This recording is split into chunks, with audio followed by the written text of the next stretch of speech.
If you'd like to get started with Caten8 and NIST 853, watch this video. We're going to go through some of the tools that are available to you, and we'll also walk through a couple of functions and describe how to select a control, assign it to a team, and work on the scope of work that you're trying to do. So this is the board. We've got that inside of the demo folder. And what we're going to do here is we're going to close all these groups, right? We can come here to these triple dots, close all these groups. And now we've got everything in the security group that it belongs to. To the right, we've got columns. We can see that there's some status. We've got files in this one. We've got priority. We've got our estimate of hours towards the group that we're going to be working in. We've got our project timelines. Those are visible. Review dates. We've got our exception durations if exceptions are required.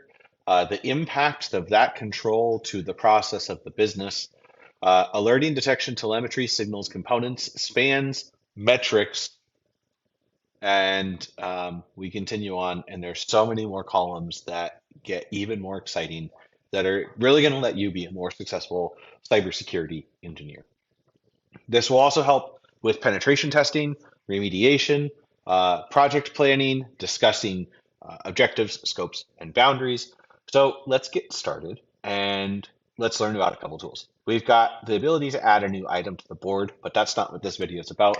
We can search. You can search by my name. Maybe your supervisor has asked you to start doing remote access. So we can talk about remote access. Maybe we need certificates. Let's find everywhere that certificates are. And it will show you the high level group that it belongs to, the primary control, the description of the control, the discussion of the control, along with the secondary control over here. This is really important stuff because when you have a secondary control, that means that there is a security dependency or vulnerability that could exist if that secondary control is compromised.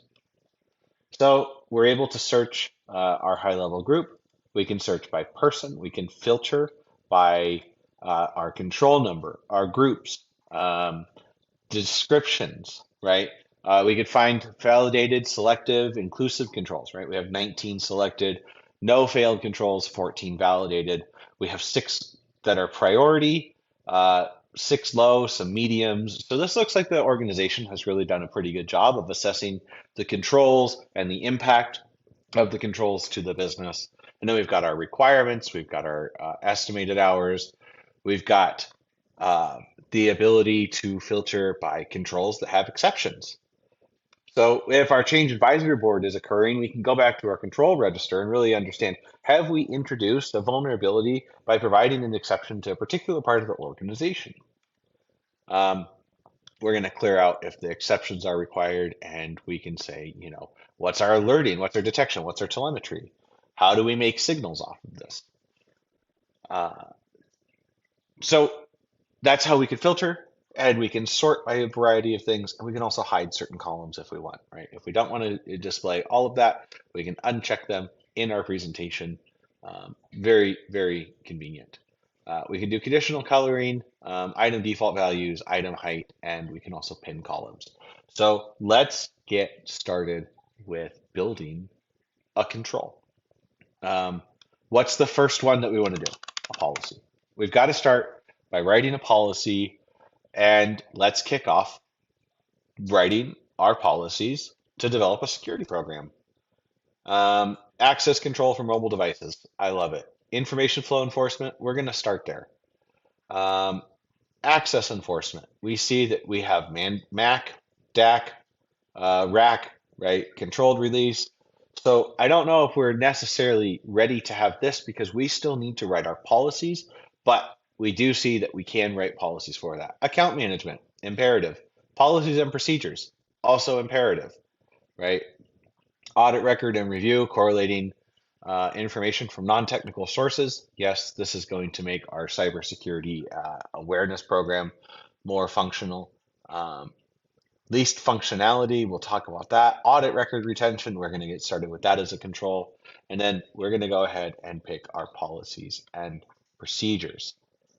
Very important.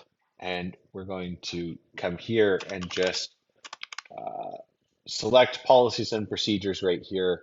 So that's the one control that we're selecting, and it's how we're going to write our policies using this program.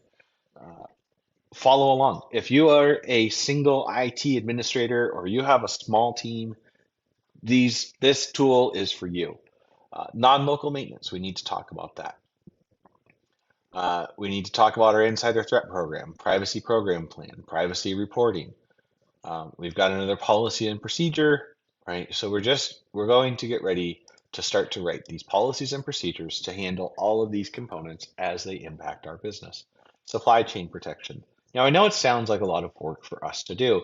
The great thing is a majority of the policies are already written, and you've got the description of the control, and over here, you've got discussion questions to bring to your meeting to simplify the time between your engineers, architects, and developer.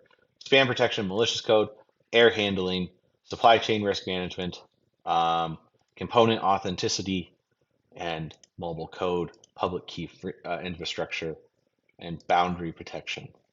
Um, so we're doing a great thing here. We're selecting a lot of groups. We've got our device identification. We've got our media access. We've got incident response. We've got access control, and we're defining what we're going to do. We've got 34 items. With your teams and using the waterfall method along with the descriptions, you can really get started. So we're going to come over here to the status column. We're going to move it to selected. We're going to go ahead and just set all these priorities to medium that we're working on them now. And this checkbox is going to help us filter later. Remember, I showed you at the beginning of this, these great filter tools. We'll be able to filter by if the selected column is checked, which gives us a check mark if the status changes, because this status will change based on other organizational dependencies. So we're going to write out our requirements for writing our policies and procedures. Define document, repo, and process for policies. You're welcome to stay within this program to build your policies, but you will need to create unique items for them that serve as a document so you can share them outside of the organization. Estimate, right? We're just going to go ahead and estimate that we need 3 hours to work on these policies and design based on framework of your choice. The rest of this process is going to be through NIST 853, but if you would like to start this with ISO 27001, HIPAA, CMMC, you're welcome to follow along. So we've got the design, and then we're going to talk about how we're going to implement this. We're going to meet via, distributed, meet via Zoom or Teams call, right? Or Slack huddle. We're going to determine some ways to communicate about this. And then we're going to go and we're going to define our project timeline. We need 3 hours for all of these groups, 3 times 34, right?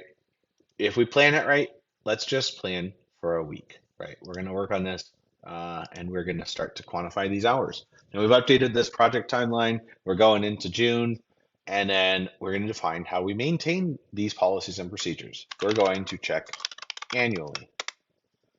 Now, the great thing is we have our review date. This review date is tied to this unique item.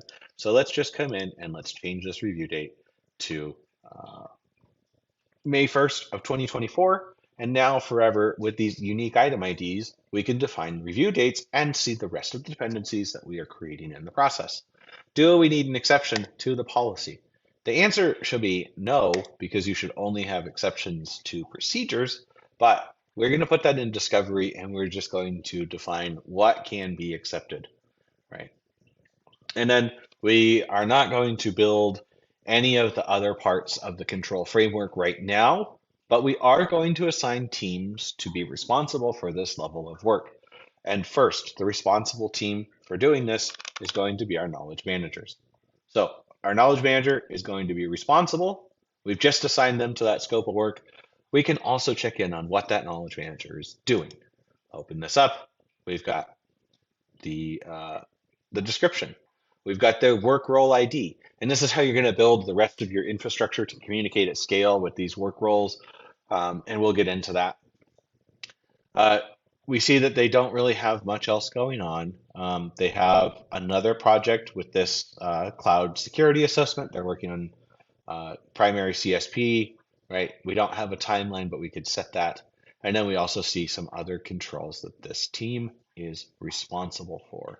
So our knowledge manager already has a couple things, and we're we're on these access control for mobile devices, right? Security and privacy attributes. If we wanted to dive into that control from here, we can click it and we have an idea that we have validated control, but we don't have the files. It wasn't selected. So we see that there's some lag in what was built here. So this would be a great time to come back in and say inconclusive. And let's just go ahead and update this that, define the status of this control. Now, all of our teams across the entire NICE framework have been informed of what's going on. So we assigned who's responsible for this, who's accountable. Our manager, let's search for managers. And we've got some managers. The IT investment and portfolio and project manager sound like great roles and fits. If we did not know about who that was, we could click on that and dive in to the work role description. We could literally just dive in to what it is that they do. When we fully populate all these roles, we're going to have people, we're going to have on calls, we're going to have emails. You're going to see how quickly that you can alert that team by pushing this button. And we're going to manage our time tracking one platform without having to go anywhere else. We're going to have our program manager accountable for this as well. So now we've got teams working together. Who are we going to consult with? Right. Our executive cyber leadership is who we're going to consult with, and we're going to inform our legal team. So cyber legal advisor, we're going to add them on the list, and we're also going to consult with the legal team. That's how we're going to consult with. We're going to inform the cyber legal team. And we've got now all of these notifications that will go out without having to write an email. So we've aligned the system to do the heavy lifting and communication about the project status, and all we have to do is drop one little document in there. So we've got all of this ready to go. We've selected everything, and that's it. That's how you get started. We would close this. We can see that the update happened, and we could come check our dashboard. Now, great thing in this dashboard, it should have loaded, but let's just reload this page. So what we've got here is our control assessment, and in this window, we can really simplify so many things. So we're going to go full screen. I'm going to show you some of the features and functionality. So what we're going to talk about here is what team is accountable for something, what team is responsible for a control. We now see what our knowledge manager is responsible for, our network operations specialist, our security architect, our program manager, and we can say who's consulted. Oh, our cyber legal advisor has been consulted about those controls. And if we wanted to know the status of it, we could dive into that thing. Now we can label instead, we could label by status, priority, a variety of things we can report on. So that's how to get started by building your risk assessment program in 15 minutes.